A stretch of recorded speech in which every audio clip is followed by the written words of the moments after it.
Cinema ನನ್ನ ದೊಡ್ಡ ಕನಸು. ನನ್ನ ಜೀವನದಲ್ಲಿ ನಡೆದಿದ್ದು ಕೇಳಿದನ್ನೆಲ್ಲ ಇಟ್ಕೊಂಡು ಈ ಕತೆ ರೆಡಿ ಮಾಡಿದೆ. ಆ ಬಾಡಿನ ಎಲ್ಲಿ ಹೂತಾಕಿದ್ದೀರಾ ಅಂತ ಹೇಳಿ ಪ್ಲೀಸ್. ಈ ಸಾರಿ ಖಂಡಿತವಾಗ್ಲೂ ಮಿಸ್ ಆಗಲ್ಲ. ಇದು ಬರೀ ಇನ್ವೆಸ್ಟಿಗೇಷನ್ ಅಲ್ಲ, ಇಟ್ಸ್ ಅ ರೀಇನ್ವೆಸ್ಟಿಗೇಷನ್. ಸಿನಿಮಾಗಳಲ್ಲಿ ತೋರಿಸುವಂತ ಕ್ರೈಮ್ ಸೀನ್ಗಳನ್ನೇ ನೋಡಿಕೊಂಡು ಅದೇ ಮಾದರಿಯಾದಂತಹ ಕ್ರೈಮ್ಗಳು ಇತ್ತೀಚಿನ ದಿನಗಳಲ್ಲಿ ಹೆಚ್ಚಾಗ್ತಾ ಇದೆ. ಅದಕ್ಕೆ ತಾಜಾ ಉದಾಹರಣೆಯೇ ದೃಶ್ಯಂ ಸಿನಿಮಾದಲ್ಲಿ ಯಾವ ರೀತಿಯಾಗಿ ಕೊಲೆ ಮಾಡಿ ಪೊಲೀಸ್ ಠಾಣೆಯಲ್ಲಿಯೇ ಹೂತಾಕಿದ್ನೋ ನಾಯಕ, ಅದೇ ಮಾದರಿಯಾಗಿ ಬೆಂಗಳೂರು ಹೊರವಲಯದ ಆನೇಕಲ್ ತಾಲೂಕಿನ ಹತ್ತಿಬಿಲೆಯ ನಿವಾಸಿಯನ್ನ ಅವನ ಸಂಬಂಧಿಕನೇ ದೂರದ ಕುಪ್ಪಂಗೆ ಕರೆಸಿ ಅಲ್ಲಿ ಭೀಕರವಾಗಿ ಕೊಲೆ ಮಾಡಿ ಮನೆಯಲ್ಲಿಯೇ ಊತ ಹಾಕಿದಂತ ಘಟನೆ ಇದೀಗ ಇಡೀ ಆನೇಕಲ್ ತಾಲೂಕು ಮತ್ತು ಕುಪ್ಪಂನ ಬೆಚ್ಚಿ ಬೀಳಿಸಿದೆ.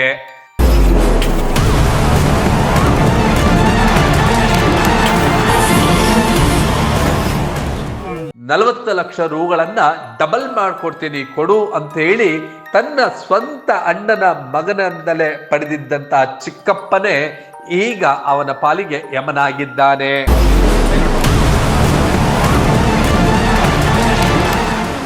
ಆ ಘಟನೆ ಒಂದೊಂದು ವಿಷಯವನ್ನು ಕೇಳ್ತಾ ಇದ್ರೆ ಮೈ ನಡುಕ ಉಂಟಾಗತ್ತೆ. ಆ ಕ್ರೈಮ್ ಯಾವುದು? ಆ ಸಿನಿಮಾ ದೃಶ್ಯಂ ಸಿನಿಮಾ ಮಾದರಿಯಲ್ಲಿ ಮಾಡಿರುವಂತ ಕೊಲೆ ಆದ್ರೂ ಎಂಥದ್ದು ಅಂತೀರಾ? ಅದನ್ನ ನೋಡ್ತಾ ಇದ್ದಂಗೆ ನೀವೇ ಬೆಚ್ಚಿ ಬೀಳುವಂತಹ ಪಾತಕ ಸ್ಟೋರಿ ಇದೀಗ ನಿಮ್ಮ ಮುಂದೆ. ಹೌದು, ಈ ಭಾವಚಿತ್ರದಲ್ಲಿ ಕಾಣಿಸ್ತಾ ಇರುವಂತ ಸುರದ್ರೂಪಿ ಯುವಕನ ಹೆಸರೇ ಶ್ರೀನಾಥ್. ಈತ ಒಂದು ಸಾಫ್ಟ್ವೇರ್ ಕಂಪನಿಯಲ್ಲಿ ತಿಂಗಳಿಗೆ 2.25 ಲಕ್ಷ ಸಂಬಳವನ್ನ ಪಡೆಯುತ್ತಿದ್ದ. ಕಳೆದ 4 ವರ್ಷಗಳ ಹಿಂದೆ ಶಿವಮೊಗ್ಗದ ನೇಹಾ ಎಂಬ ಯುವತಿಯೊಂದಿಗೆ ಮದುವೆಯಾಗಿ ಸುಖ ದಾಂಪತ್ಯವನ್ನ ನಡೆಸ್ತಿದ್ದ. ಆದ್ರೆ ಇವನ ಚಿಕ್ಕಪ್ಪ ಪ್ರಭಾಕರ್ ಅಲಿಯಾಸ್ ಕೊಲೆ ಪ್ರಭಾಕರ್, ಇವನೊಬ್ಬ ಎಬಿಚುಯಲ್ ಕ್ರೈಮರ್ ಆಗಿದ್ದಂತಹ ಈ ಪ್ರಭಾಕರ ತನ್ನ ಸಂಬಂಧಿಗಳಲ್ಲಿ ಯಾರು ಆರ್ಥಿಕವಾಗಿ ಸದೃಢರಾಗಿದ್ದಾರೆ ಅನ್ನೋರನ್ನ ಪತ್ತೆ ಹಚ್ಕೊಳ್ತಿದ್ದ. ಆ ಮೂಲಕ ಅವರಿಗೆ ಬಲೆ ಬೀಸ್ತಾ ಇದ್ದ. 2013ರಲ್ಲಿ ಕೊಲೆ ಪ್ರಕರಣಕ್ಕೆ ಸಂಬಂಧಿಸಿ ಜೈಲಿಗೂ ಹೋಗಿ ಮುದ್ದೆ ಮುರಿದು ಬಂದಿದ್ದ. ಆದ್ರೆ ಇವನು ಹೊರಗಡೆ ಬಂದ್ಮೇಲೆ ಬುದ್ಧಿ ಕಲೀಲಿಲ್ಲ. ತನ್ನ ಅಣ್ಣನ ಮಗನನ್ನೇ ತನ್ನ ಕೆಡ್ಡಾಗೆ ಬೀಳಿಸ್ಕೊಂಡಿದ್ದ. ಇವನು ಸಾಫ್ಟ್ವೇರ್ ಇಂಜಿನಿಯರ್ ಆಗಿದ್ದ. ತಿಂಗಳಿಗೆ ಕೈ ತುಂಬ ಸಂಬಳವನ್ನ ಪಡಿತಿದ್ದವನು 1 ಕೋಟಿ ರು ಸಾಲ ಮಾಡಿ ಸೈಟ್ ತಗೊಂಡು ಮನೆಯನ್ನ ಕಟ್ಟಿದ್ದ. ಈಗ ನೀನು 20 ವರ್ಷಗಳ ಕಾಲ EMI ಕಟ್ಟಬೇಕಾಗತ್ತೆ. ಕೇವಲ 6 ತಿಂಗಳಲ್ಲಿ ನೀನು ಕೊಡೋ ದುಡ್ಡನ್ನ ಡಬಲ್ ಕೊಡ್ತೀನಿ ಕೊಡು ಅಂತೇಳಿ 40 ಲಕ್ಷ ರುಗಳನ್ನ ಪುಸಲಾಯಿಸಿ ಅಣ್ಣನ ಮಗನಿಂದಲೇ ಪಡೆದಿದ್ದ ಈ ಪ್ರಭಾಕರ ಚಿಕ್ಕಪ್ಪನನ್ನ ನಂಬಿ ಕೊಟ್ಟಿದ್ದಂತ ಶ್ರೀನಾಥ ವರ್ಷವಾದ್ರೂ ಕೂಡ ಆ ಹಣ ಕೊಡುವಂತ ಮಾತೇ ಇರಲಿಲ್ಲ ಪ್ರಭಾಕರನ ಬಳಿ. ಇತ್ತೀಚೆಗೆ ಶ್ರೀನಾಥನ ಮಗನಿಗೆ ಒಂದು ಸ್ವಲ್ಪ ಆರೋಗ್ಯದ ಸಮಸ್ಯೆ ಆಗಿತ್ತು. ಹಾಗಾಗಿ ಹಣ ಕೊಡುವಂತೆ ದುಂಬಾಲು ಬಿದ್ದಿದ್ದ. ಈ ಪ್ರಭಾಕರ ಹಣವನ್ನ ಕೊಡೋದಿಕ್ಕೆ ಆಗದೆ ದೃಶ್ಯಂ ಸಿನಿಮಾವನ್ನ ಮಾದರಿಯಾಗಿ ತೆಗೆದುಕೊಂಡು ಅದೇ ಮಾದರಿಯಾಗಿ ಅಣ್ಣನ ಮಗನಿಗೆ ಸ್ಕೆಚ್ ಹಾಕೇ ಬಿಟ್ಟಿದ್ದ. ಅದರ ಬಗ್ಗೆ ಇದೀಗ ಮೃತನ ಬಾಮೇದನಾಗಿರ್ತಕ್ಕಂಥ ಆದರ್ಶ್ ವಿವರಿಸೋದನ್ನ ನೋಡೋಣ ಬನ್ನಿ. ನಮ್ಮ ಅಕ್ಕನ ಬಾಬಂಗೆ ಮದುವೆ ಆಗಿ 5 ವರ್ಷ ಆಯಿತು. ರೀಸೆಂಟ್ ಶಿವಮೊಗ್ಗದಲ್ಲೇ ಮದುವೆ ಎಲ್ಲ ಮಾಡಿಕೊಟ್ವಿ. 5 ವರ್ಷ ಮದುವೆ ಆಯಿತು. ಆಮೇಲೆ ಸ್ವಲ್ಪ ದಿನ ಅವ್ರ ಅಮ್ಮನ ಮನೇಲಿದ್ದರು. ಆಮೇಲೆ ಸೈಟೆಲ್ಲ ಆಲ್ರೆಡಿ ಸೈಡ್ ಇದ್ದಿತ್ತು ಮದುವೆಗಿಂತ ಮುಂಚೆನೇ. ಸೊ ಅದಾದಮೇಲೆ ಮನೆ ಕಟ್ಟಬೇಕು ಅಂತ ಡಿಸೈಡ್ ಮಾಡಿದ್ರು. ಸೊ ಅದನ್ನು ಲೋನಲ್ಲೇ ಒಂದು 70 ಲ್ಯಾಕ್ಸ್ ಹತ್ತಿರ ಲೋನ್ ತೊಗೊಂಡು ಕಂಪ್ಲೀಟ್ ಲೋನಲ್ಲೇ ಮನೆ ಕಟ್ಟಿದ್ದಾರೆ. ಮನೆ ಕಟ್ಟಿ ತುಂಬ ಹ್ಯಾಪಿ ಫ್ಯಾಮಿಲಿ ಸರ್. ನಾವು ತುಂಬ ಚೆನ್ನಾಗಿದ್ವಿ. ನಂದು ಕೂಡ ವರ್ಕ್ ಫ್ರಮ್ ಹೋಮ್ ಇರೋದ್ರಿಂದ ನಾನು ಆಲ್ಮೋಸ್ಟ್ ಇಲ್ಲೇ ಇರ್ತಾಯಿದ್ದೆ. ವೀಕೆಂಡ್ಸ್ ಎಲ್ಲ ಬಂದು ಇಲ್ಲೇ ಇರ್ತಾಯಿದ್ದೆ. ಸೊ ಲಾಸ್ಟ್ 1 ಇಯರಿಂದ ಇವರು ಪ್ರಭಾಕರ್ ಜೊತೆ ಸ್ವಲ್ಪ ಬಿಸ್ನೆಸ್ ಅನ್ನೋ ಥರ ಅವ್ರು ಬ್ರೈನ್ ವಾಶ್ ಮಾಡಿ ಬಿಸ್ನೆಸ್ ಅಂತ ಹೇಳಿದ್ದಾರೆ. ಅದೆಲ್ಲ ಸ್ಟೋರಿ ಕ್ರಿಯೇಟ್ ಮಾಡಿರೋದು. ಸೊ ಅವರು ಈ ಥರ ಅವ್ರನ್ನ ತುಂಬ ನಂಬಿಸಿ ಅವ್ರನ್ನ ಈಗ ಕೊಲೆ ಮಾಡಿದ್ದಾರೆ ಸರ್. ಸೊ ನಾನೇನು ಕೇಳ್ಕೊತೀನಿ ಅಂದರೆ ನಮ್ಮ ಭಾವಂಗೆ ಸಾವಾಗಿದೆ. ಸೊ ಅವ್ರನ್ನ ಮಾತ್ರ ಬಿಡಬಾರ್ದು. ಯಾಕಂದರೆ ಅವ್ನು ಆಲ್ರೆಡಿ ಒಬ್ಬ ಕ್ರಿಮಿನಲ್. ಅವನು ಈ ಮುಂಚೆ ಒಂದು ಕ್ರೈಮ್ ಮಾಡಿದ್ದಾನೆ. ಸೊ ಮತ್ತೆ ಇದೇ ಥರ ಇನ್ನು ಎಷ್ಟು ಜನಕ್ಕೆ ಮಾಡ್ತಾನಂತ ಗೊತ್ತಿಲ್ಲ. ಇವಾಗ ನಮ್ಮ ಭಾವನಿಗೆ ಆಗೋಗಿದೆ, ಬೇರೆ ಯಾರಿಗೂ ಆಗಬಾರ್ದು ಸರ್. ಅವರಿಗೆ ಲೈಫ್ ಸೆಂಟೆನ್ಸ್ ಆಗಬೇಕು ಅಂತ ನಾನು ಇದರಲ್ಲಿ ಕೇಳ್ಕೊತೀನಿ ಸರ್. 27ಕ್ಕೆ ಅವ್ರು ಕುಪ್ಪಂಗೆ ಹೋಗ್ತಾರೆ ಪ್ರಭಾಕರ್ನ ಭೇಟಿ ಮಾಡಬೇಕು ಅಂತ ನಿಮ್ಮ ಅಕ್ಕ ಅವ್ರ ಹತ್ರ ಹೇಳಿ. ಹೌದು. ಆಮೇಲೆ ಏನಾಯ್ತು ಸರ್? 27ನೇ ತಾರೀಕು ಬೆಳಗ್ಗೆ ಒಂದು 6 ಗಂಟೆ ಅಷ್ಟೊತ್ತಿಗೆ ನಮ್ಮ ಅಕ್ಕ ಬಿಡ್ತಾಳೆ. ಇಲ್ಲಿಂದ ಬಸ್ಸಿಗೆ ಹೋಗಬೇಕು ಅಂತ ಡಿಸೈಡ್ ಆಗಿರ್ತಾರೆ ಅವರು. ಸೊ ಸ್ಕೂಟಿಯಲ್ಲಿ ಇದು ಸ್ವಲ್ಪ ವೇಗ ದೊಡ್ಡದಿರೋದ್ರಿಂದ ಅಲ್ಲಿ ನೆರಳೂರು ಬಸ್ ಸ್ಟಾಪ್ ಹತ್ರ ಹೋಗ್ಬಿಟ್ಟು ಅವರು ಬಿಡ್ತಾರೆ ನಮ್ಮಕ್ಕ. ಅಲ್ಲಿಂದ ಕುಪ್ಪಮ್ಮಿಗೆ ಬಸ್ಸಲ್ಲಿ ಹೋಗೋ ಥರ ಅವ್ರದ್ದು ಪ್ಲ್ಯಾನ್ ಆಗಿರುತ್ತೆ. ಸೊ ಅಲ್ಲಿಂದ ಒಂದು ನೆರಳೂರಿಂದ ಅತ್ತಿಬೆಲೆಯಿಂದ ಹೊಸೂರಿಂದ ಕೃಷ್ಣಗಿರಿ, ಅಲ್ಲಿಂದ ಕುಪ್ಪಂ. ಅವರು ಬಸ್ಸಲ್ಲಿ ಹೋಗ್ತಾರೆ ಅಷ್ಟು ಹೇಳಿ ಹೋಗಿದ್ದಾರೆ ಅಷ್ಟೇ. ಇವಳು ಹೋಗ್ತಾನೆ ಹೇಳಿದ್ದಾರೆ, ನೀನು ಮೊಬೈಲೆಲ್ಲ ಬಿಟ್ಟೋಗ್ಬೇಕು ಅಂತ ಹೇಳಿರ್ತಾನೆ ಪ್ರಭಾಕರ್, ಯಾವುದು ಟ್ರ್ಯಾಕ್ ಆಗಬಾರ್ದು ಅನ್ನೋ ಥರ ಪ್ಲ್ಯಾನ್ ಮಾಡಿ ಹೇಳಿರೋದ್ರಿಂದ. ಸೊ ಮೊಬೈಲ್ ತೊಗೊಂಡು ಹೋಗಿರಲ್ಲ ಅವರು ನಮ್ಮ ಭಾವ.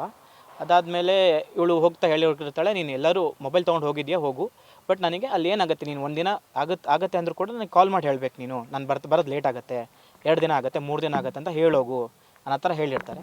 ಇವ್ರು ಹೊರಡ್ಬೇಕಾದ್ರೆ ಹೇಳಿರ್ತಾರೆ, ಇವ್ರು ನಾನು ಬರೋದು 1-2 ದಿನ 2 ದಿನ 3 ದಿನ ಆಗ್ಬೋದು ಅನ್ನೋಕ್ಕೋಸ್ಕರ ನಮ್ಮ ಅಕ್ಕ ಹಿಂಗೆ ಹೇಳಿರ್ತಾಳೆ, ನನಗೆ ಫೋನ್ ಮಾಡಿ ಹೇಳಿರು ಅನ್ನೋ ಥರ.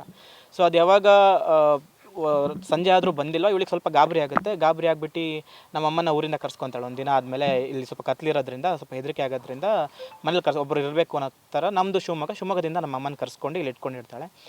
ಅವರು 2 ದಿನ 3 ದಿನ ಆಗುತ್ತೆ ಅಂತ ಹೇಳೋಗಿರೋದು ಕಾರಣ ಇವಳು 2 ದಿನ 3 ದಿನ ಏನು ಪ್ಯಾನಿಕ್ ಆಗಿರಲಿಲ್ಲ. 4ನೇ ದಿನ ಸ್ವಲ್ಪ ಪ್ಯಾನಿಕ್ ಆಗೋಕ್ಕೆ ಶುರು ಮಾಡಿದ್ಲು. ಸೊ ಶುರುವಾಗಿ ಆಮೇಲೆ ಅವರಿಗೆ ಪ್ರಭಾಕರಿಗೆ ಫೋನ್ ಮಾಡಿದಾಗ ಅವ್ರು ಬಂದೇ ಇಲ್ಲ ನನ್ನ ಹತ್ರ ಅಂತ ಹೇಳಿದ್ರು. ಸೊ ಆಮೇಲೆ ಪೊಲೀಸ್ ಸ್ಟೇಷನ್ ಕಂಪ್ಲೇಂಟ್ ಕೊಟ್ವಿ ನಾವು. 31st ನಾವು ಪೊಲೀಸ್ ಸ್ಟೇಷನಿಗೆ ಹೋದ್ವಿ. FIR ಆಗಿದ್ದು 1ನೇ ತಾರೀಕು ನವಂಬರ್ 1ಕ್ಕೆ FIR ಆಯಿತು. ಸೊ ಅಲ್ಲಿಂದ ಅವ್ರು ಇನ್ವೆಸ್ಟಿಗೇಷನ್ ಶುರು ಮಾಡಿದ್ರು. ಟ್ರೇಸ್ ಹೇಗೆ ಮಾಡಿದ್ರು ಅಂದರೆ, ಅವರು ಸ್ಟಾರ್ಟಿಂಗಲ್ಲಿ ಎಲ್ಲ ಎವಿಡೆನ್ಸ್ ಅವನು ಮುಚ್ಚಾಕ್ಬಿಟ್ಟಿದ್ದ. ಅಂದರೆ ಅವನು ನಾರ್ಮಲ್ ಕಾಲ್ ಮಾಡ್ತಾ ಇರಲಿಲ್ಲ, ಯಾವುದೇ ಕಾಲ್ ಮಾಡೋಂಗಿದ್ರು ಅವನು ವಾಟ್ಸಪ್ ಕಾಲ್ ಮಾಡ್ತಾಯಿದ್ದ. ಸೊ ವಾಟ್ಸಪ್ ಕಾಲ್ ಟ್ರ್ಯಾಕ್ ಆಗುತ್ತೆ, ಬಟ್ ಕಷ್ಟ, ಸೆಂಟ್ರಲಿಂದ ಅಪ್ರೂವಲ್ ಬೇಕಲ್ವ, ಅದೆಲ್ಲ ಗೊತ್ತಿತ್ತು ಅವನಿಗೆ.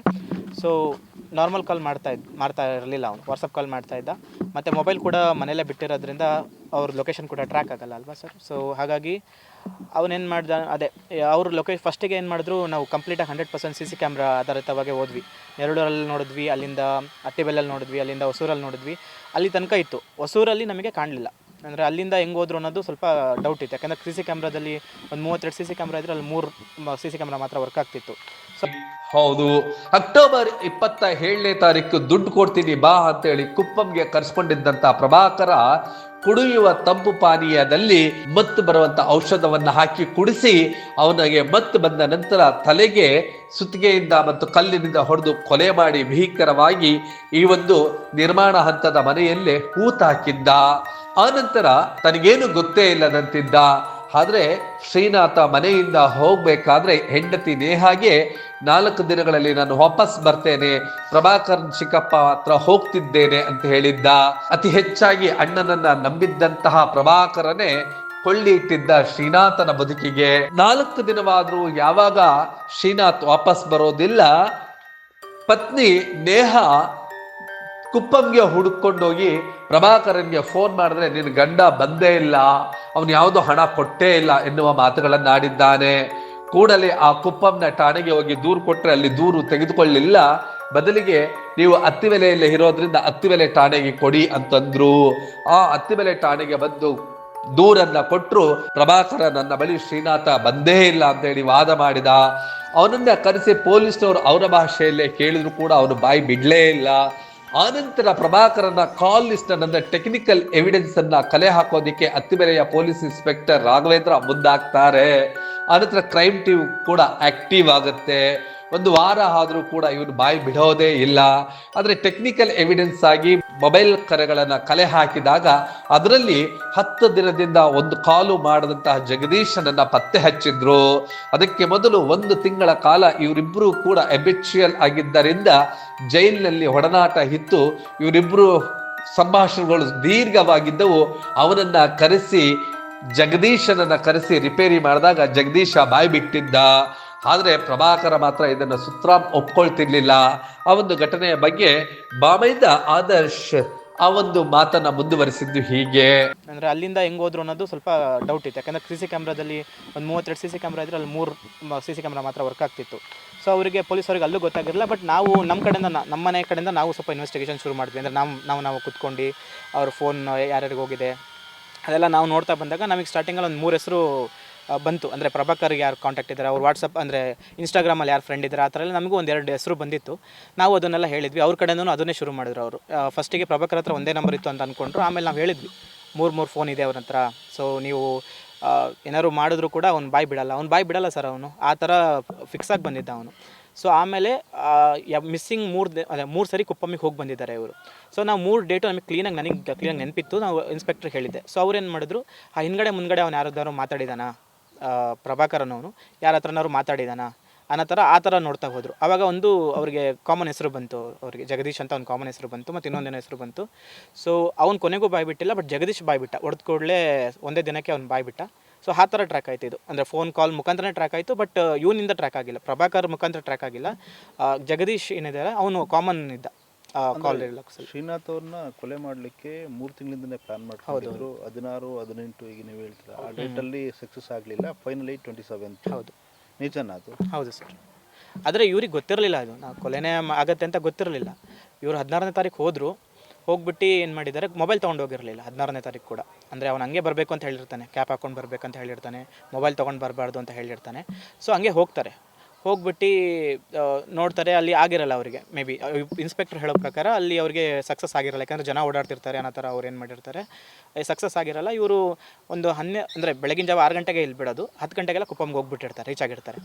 ಸೊ 12:57ಕ್ಕೆ ಅನ್ನೋನ್ ನಂಬರಿಂದ ಒಂದು ಕಾಲ್ ಬರುತ್ತೆ ನಮ್ಮ ಅಕ್ಕನಿಗೆ, ಅಂದರೆ ಒಂದು ಪ್ಯಾಸೆಂಜರ್, ಪಕ್ಕದ ಪ್ಯಾಸೆಂಜರಿಂದ, ನಾನು ಬರ್ತಾ ಇದ್ದೀನಿ, ಇಲ್ಲೇನು ಕೆಲಸ ಆಗಿಲ್ಲ, ನಾನು ಮನೆಗೆ ಬಂದು ಹೇಳ್ತೀನಿ ಅನ್ನೋ ಥರ ಹೇಳಿ ಕಟ್ ಮಾಡ್ತಾರೆ. 16ನೇ ತಾರೀಕು. 18ನೇ ತಾರೀಕು ಮತ್ತೆ ಹಂಗೆ ಹೋಗ್ತಾರೆ, ಮತ್ತೆ ಅಲ್ಲಿ ಕೆಲಸ ಆಗಲ್ಲ ಅಂತ ನಮಗೆ ಗೊತ್ತಿರೋದಿಷ್ಟೇ, ಹೋಗಿದ್ದೆ ಕೆಲಸ ಆಗಿಲ್ಲ, ನಾನು ಮನೆಗೆ ಬಂದು ಹೇಳ್ತೀನಿ ಏನಾಗಿತ್ತು ಅನ್ನೋ ಥರ. ಮೊಬೈಲ್ ಬಿಟ್ಟು 3 ಸಲನೂ ಮೊಬೈಲ್ ಬಿಟ್ಟು. ಅಲ್ಲ, ಇಷ್ಟೆಲ್ಲ ಆದಾಗ ಅವ್ರಿಗೆ ಅನುಮಾನ ಬಂದಿಲ್ಲ? ಅವರು ಅನುಮಾನ ಬರೋಕ್ಕೆ ಸಾಧ್ಯನೇ ಇಲ್ಲ ಸರ್, ಯಾಕಂದರೆ ಅವನು ಚಿಕ್ಕಪ್ಪನ ಮಗನೇ. ನಾವು ಯಾವಾಗಾದ್ರು ಸ್ಟಾರ್ಟಿಂಗಲ್ಲಿ ನಮ್ಮ ಅಕ್ಕ ಕೇಳಿರೋದಾಗ ನಮ್ಮಣ್ಣ ನನಗೇನು ಮಾಡ್ತಾನೆ ಆ ಥರ ಅವರು ಡಿಸೈಡ್. ನಮ್ಮ ಅಣ್ಣ ಅಲ್ವಾ, ಇವಾಗ ನಮ್ಮ ಚಿಕ್ಕಪ್ಪನ ಮಗ ಕರೆದ್ರೆ ನಾವು ಹೋಗಲ್ವಾ ಸರ್ ಎಲ್ಗಾದ್ರು? ನಮ್ಮ ಅಣ್ಣ ಕರಿತಾ ಇದ್ದಾನೆ, ಇನ್ನು ಅವ್ನ ಜೊತೆ ನಾನು ಬಿಸ್ನೆಸ್ ಮಾಡ್ತಿರೋದು. ಇವಾಗ ಫ್ರೆಂಡ್ಸ್ನಾದ್ರೆ ನಂಬಂಗಿಲ್ಲ, ಬೇರೆಯವ್ರು ಯಾರೋ ನಂಬಂಗಿಲ್ಲ. ಅವ್ರ ಅಪ್ಪನ ತಮ್ಮನ ಮಗನೇ ಅಲ್ವಾ ಸರ್, ಚಿಕ್ಕಪ್ಪನಿಗೆ ಯಾಕೆ ಅದು ನಮಗೆಲ್ಲ ಗೊತ್ತಿದೆ, ನೀನು ಸುಮ್ಮನೆ ಟೆನ್ಷನ್ ಮಾಡ್ಕೋಬೇಡ ಅನ್ನೋ ಥರ ನಮ್ಮ ಅಕ್ಕನಿಗೆಲ್ಲ ಹೇಳಿ, ನಮ್ಮ ಅಕ್ಕನಿಗೇನು ಹೇಳ್ತಾ ಇರಲಿಲ್ಲ ಅವರು, ಅಷ್ಟೆಲ್ಲ ಹೇಳಿ ಮಾಡಿರೋದು ಸರ್. ಎಷ್ಟು ಸರ್ ಈಗ ಇಡೀ ಕುಟುಂಬಕ್ಕೆ ಆಧಾರ ಆಗಿದ್ದು ಶ್ರೀನಾಥ್ ಅವರು ಕಂಪ್ಲೀಟಾಗಿ ಸರ್. ಮುಂದೆ ಜೀವನ ಹೇಗೆ, ಮತ್ತು ಏನು ನೀವು ಪನಿಷ್ಮೆಂಟ್ ಏನಾಗಬೇಕು ಅಂತ ನೀವು ಸರ್? ಅವನಿಗೆ ನಾವೇನು ಹೇಳ್ತಿದ್ದೀವಿ ಅಂದರೆ first of all life sentence ಆಗಬೇಕು ಅಂತ ನಾನು ಅಂದ್ಕೊತೀನಿ ಸರ್. ಯಾಕಂದರೆ ಅವನಿಗೆ ಮುಂಚೆನೂ ಮಾಡಿದ್ದಾನೆ, ಇನ್ನೂ ಎಷ್ಟು ಆಲ್ರೆಡಿ ಅವರು ಪೊಲೀಸರು ಹೇಳೋ ಪ್ರಕಾರ ಇನ್ನೊಂದು ಆಲ್ರೆಡಿ ಮಾಡಿದ್ದಾನೆ ಅಂತ ಹೇಳ್ತಾ ಇದ್ದಾರೆ, ಅವರು ಇನ್ನೊಂದು ಕಡೆ ಮಾಡಿದ್ದಾನೆ ಅಂತ ಹೇಳ್ತಾ ಇದ್ದಾರೆ. ಸೊ ನಮಗೆ ಆಗಿದೆ ಸರ್ ಅನ್ಯಾಯ. ನಾವು ಏನು ಕೇಳ್ತೀವಿ ಅಂದರೆ ಅವ್ನಿಗೆ ಪನಿಷ್ಮೆಂಟ್ ಆಗಬೇಕು ಅಂತಲೇ ಕೇಳ್ತಿದ್ದೀವಿ ಸರ್. ನಮಗೆ ಮನುಷ್ಯನೇ ಹೋದ್ಮೇಲೆ ದುಡ್ಡಿಂದು ಆ ಥರನೇ ಇಲ್ಲ, ಬಟ್ ಅಂದರೆ 40 lakhs ಇಸ್ಕೊಂಡಿದ್ದಾರೆ. 40 lakhs ಅವರು ಇನ್ನೂ ಬಾಯ್ ಬಿಡೋಕ್ಕೆ ರೆಡಿ ಇಲ್ಲ. ಸೊ ಅದನ್ನು ಕೇಳಿಸ್ಕೋಬೇಕು. ಮತ್ತು ಇವಾಗ ಮನೆ ಕಂಪ್ಲೀಟ್ ಲೋನ್ ಆಗಿರೋದ್ರಿಂದ ಕಂಪ್ಲೀಟ್ ನಮ್ಮ ಭಾವನೆ ಅದು ಮನೆ ಮೇಲೆ ಹತ್ತತ್ರ ಈಗ 1,20 lakhs ಹತ್ತತ್ರ ಇದೆ. ಯಾಕಂದರೆ ಸೈಟ್ ಲೋನಲ್ಲಿದೆ, ಮನೆ ಲೋನಲ್ಲಿದೆ, ಮತ್ತು ಮನೆ ಮೇಲೆ ಟಾಪ್ ಅಪ್ ಲೋನ್ 30 ಲಕ್ಷ ತೊಗೊಂಡಿರೋದು, ಮತ್ತು ಒಡವೆಟರೆಲ್ಲ ಸೇರಿ 1,30,000 1,30,30,00,000 ಹತ್ತತ್ರ ಬರುತ್ತೆ ಅಂದ್ಕೊಳ್ತೀನಿ ನಾವು ನೋಡಿರೋ ಪ್ರಕಾರ. ಇದೆಲ್ಲ ಪ್ರಭಾಕರೇ ತೊಗೊಂಡಿದ್ದಾನೆ ಹೀಗೆ? ಇಲ್ಲ ಸರ್, ಅವ್ರು ತೊಗೊಂಡಿರೋದು 40 crores ಮಾತ್ರ, 40 lakhs ಮಾತ್ರ. ಬಟ್ ನಾವೇನು ಹೇಳ್ತಿದ್ದೀವಿ ಅಂದರೆ, ಈಗ ನೀವು ಹೇಳಿದ್ರಲ್ಲ ಆಧಾರ ಯಾರು ಕುಟುಂಬಕ್ಕೆ ಅಂದರೆ, ಇವಾಗ ಇದೆಲ್ಲ ಯಾರು ಮಾಡ್ತಾರೆ ಸರ್? ಇವಾಗ ಮನೆ ಹೋಗುತ್ತೆ, ಸೈಟ್ ಹೋಗುತ್ತೆ, ಮನೆ ಹೋಗುತ್ತೆ, ಎಲ್ಲ ಹೋಗುತ್ತೆ. ಈಗ ಇದ್ದಿದ್ದೇ ಅವರೇ ಆಧಾರ ಆಗಿರೋದ್ರಿಂದ ನೆಕ್ಸ್ಟ್ ಏನು ಈಗ ನಮಗೆ? ಮತ್ತು ಪಾಪಕ್ಕೆ ಕೂಡ ಪಾಪಕ್ಕೆ ಟ್ರೀಟ್ಮೆಂಟ್ಸ್ ಕೊಡಬೇಕು. ಪಾಪಕ್ಕೆ ಟ್ರೀಟ್ಮೆಂಟ್ಗೆ ಹಣ ಬೇಕಂತಾನೆ ಹೋಗಿದ್ದು? ಹೌದು ಸರ್, ಈಗ ಅದಕ್ಕೋಸ್ಕರನೇ ಈಗ ನನ್ನ ಹತ್ರ ದುಡ್ಡಿಲ್ಲ, ಈಗ ಹಣ ಬಂದರೆ ಪಾಪಗೆ ಏನೋ ಟ್ರೀಟ್ಮೆಂಟ್ ಕೊಡಿಸ್ಬೋದು, ಆ ಥರ ಪ್ಲ್ಯಾನ್ ಮಾಡ್ಕೊಂಡೇ ಹೋಗಿರೋದಲ್ಲ ಸರ್. ಇವಾಗ ನಾವು ಅದನ್ನು ಕೇಳ್ಬೋದು ಅಷ್ಟೇ ಸರ್, ಬೇರೆ ಇನ್ನೇನು ನಾವು ಮಾತಾಡೋ ಪ್ರಯೋಜನ ಇಲ್ಲ.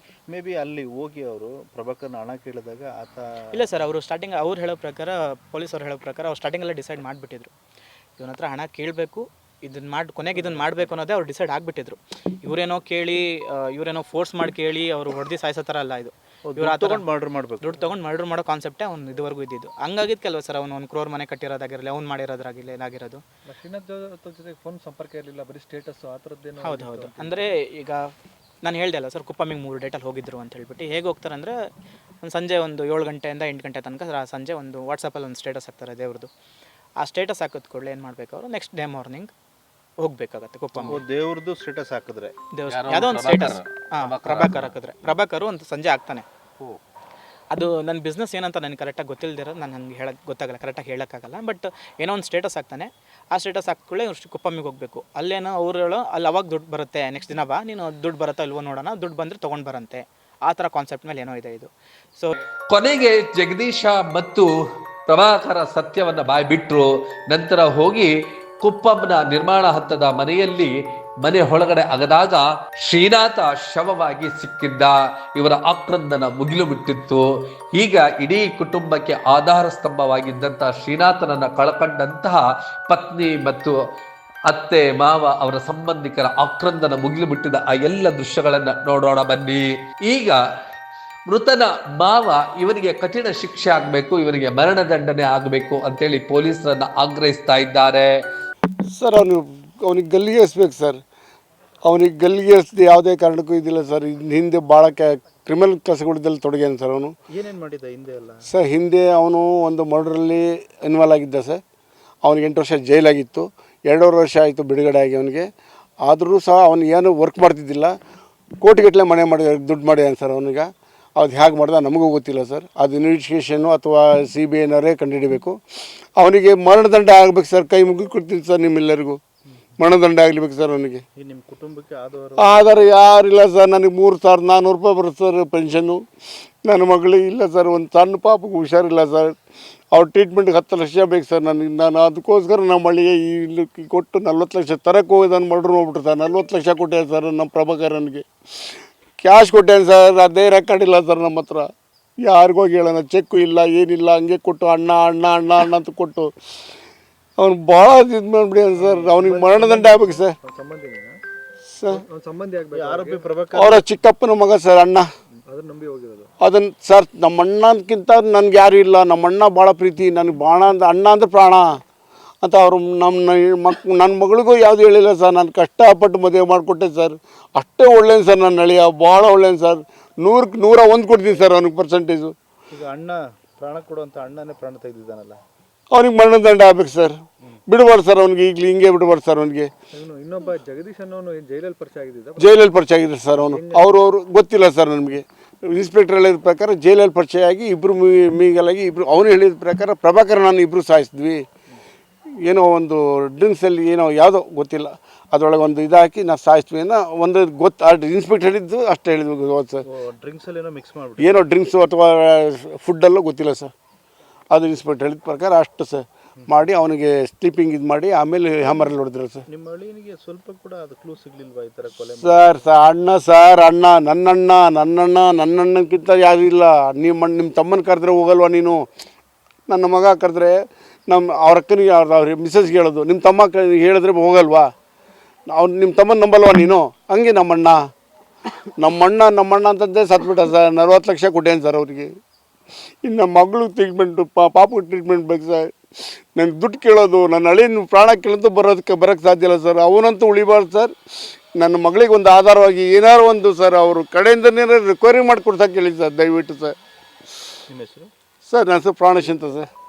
ದೃಶ್ಯ ಮಾದರಿಯಲ್ಲಿ ಒಬ್ಬ ಅಮಾಯಕ ಸಾಫ್ಟ್ವೇರ್ ಟೆಕ್ಕಿಯನ್ನ ಅಮಾನುಷವಾಗಿ ಕೊಂದ ಈ ಪಾಪಿ ಪ್ರಭಾಕರ ಈಗಾಗಲೇ ಎಬಿಚುವಲ್ ಆಗಿರೋದ್ರಿಂದ ಮತ್ತು ಜಗದೀಶ ಕೂಡ ಎಬಿಚುವಲ್ ಆಗಿರೋದ್ರಿಂದ ಇಬ್ಬರಿಗೂ ಕೂಡ ಕಠಿಣವಾದಂಥ ಶಿಕ್ಷೆಯನ್ನ ಪೊಲೀಸ್ನವರು ಕೊಡಿಸ್ತಾರ ಅನ್ನುವಂಥದ್ದು ಕಾಲವೇ ನಿರ್ಧರಿಸಬೇಕಿದೆ.